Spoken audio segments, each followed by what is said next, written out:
All right, so let's now go to Jake Rashbass. He's live in Moscow with reaction there. Jake, what are officials in Moscow saying? So the latest official reaction is coming from the Ministry of Health.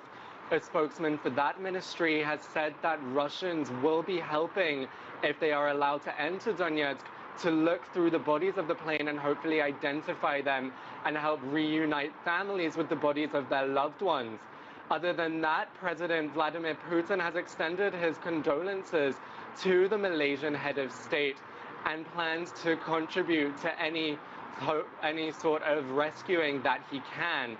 Meanwhile, there's a lot of discussion amongst Russian airlines of who has been flying over this area in recent weeks and who has not.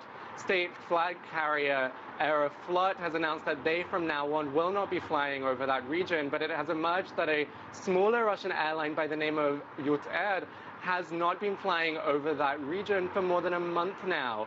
There are obviously going to be questions coming from the families of those who have died in this terrible disaster about why that airline was still flying over such a volatile region when other areas were already banning flight over eastern Ukraine. Meanwhile, as my colleague in Kiev has reported, the black box has been found and it is now under discussion whom that is going to be returned to. It is reported that the separatists who are reported to have this black box have said that they will be giving it to the Russians rather than the Ukrainians, and this will obviously contribute to issues of sovereignty that Donetsk has already been involved in.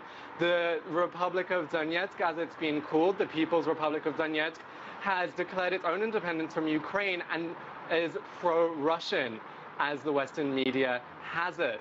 Meanwhile, it's still not clear what role Russia will be playing in this. Important to note, though, that today was a new round of sanctions from the US and the EU towards Russia and, for that matter, members of the People's Republic of Donetsk.